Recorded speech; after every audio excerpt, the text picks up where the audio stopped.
ആത്മകഥാ വിവാദത്തിൽ പ്രാഥമിക അന്വേഷണം വീണ്ടും പ്രഹസനമാക്കി പോലീസ്. റിപ്പോർട്ട് നൽകിയത് പുറത്തുവന്ന ഭാഗങ്ങൾ ആരെഴുതിയതെന്ന് അന്വേഷണമില്ലാതെ. തുടരന്വേഷണം വേണമെങ്കിൽ വീണ്ടും പരാതി നൽകണമെന്ന വാദവും വിചിത്രം. വാസ്തവം പുറത്തു വന്നാലുണ്ടാകുന്ന രാഷ്ട്രീയ പ്രത്യാഘാതം ഭയന്നാണ് തുടരന്വേഷണം തീരുമാനം ഇപിക്ക് വിടുന്നതും.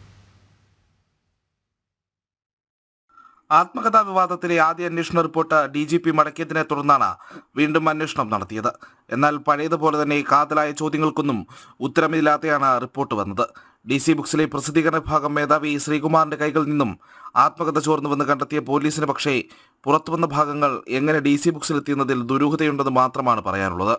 ഇത് എഴുതിയതാരെന്നതിലും പോലീസ് കൃത്യമായ അന്വേഷണം നടത്തിയിട്ടില്ലെന്നതാണ് ശ്രദ്ധേയം. കൂടുതൽ അന്വേഷണം വേണമെങ്കിൽ വീണ്ടും പരാതി നൽകണമെന്നും പറയുന്നു. DGPക്ക് നൽകിയ പരാതിയിൽ കേസെടുക്കാതെയാണ് പോലീസ് അന്വേഷിച്ചത്. ചോർന്നത് എവിടെ നിന്നെന്ന് കണ്ടെത്തിയ സാഹചര്യത്തിൽ കേസെടുത്ത വിശദമായ അന്വേഷണത്തിനും പോലീസിന് സാധിക്കും. ഇതൊന്നും ചെയ്യാതെയാണ് പുനരന്വേഷണത്തിന് വീണ്ടും പരാതി നൽകണമെന്ന നിലപാട്. വാസ്തവം പുറത്തുവരണമെങ്കിൽ EP ജയരാജനടക്കം പോലീസ് രീതിയിൽ തന്നെ ചോദ്യം ചെയ്യുകയും ശാസ്ത്രീയ പരിശോധനകൾ നടത്തേണ്ടിയും വരും. കൃത്യമായ അന്വേഷണം നടന്നാൽ EP പറഞ്ഞതൊക്കെ ശരിയാണോ കള്ളമാണോ, ആത്മകഥാഭാഗം പ്രസാധകർക്ക് കൈമാറിയിരുന്നോ എന്നതൊക്കെ തെളിയും. EPയുടെ വാദങ്ങൾ വ്യാജമെന്ന് വന്നാൽ CPM ഇഷ്ടപ്പെടാത്ത സമയത്ത് വീണ്ടും വിവാദങ്ങളുണ്ടാകും. അത്തരമൊരു സാഹചര്യം ഒഴിവാക്കാനാണ് പോലീസിന്റെ കരുതലോടെയുള്ള നീക്കം. പരാതി കൊടുത്താലും കൊടുത്തില്ലെങ്കിലും തിരിച്ചടികൾ ഉണ്ടാകാനുള്ള സാധ്യതയുള്ളതിനാൽ തീരുമാനമെടുക്കുന്നതിൽ EPയും കുഴയുന്നുണ്ട്.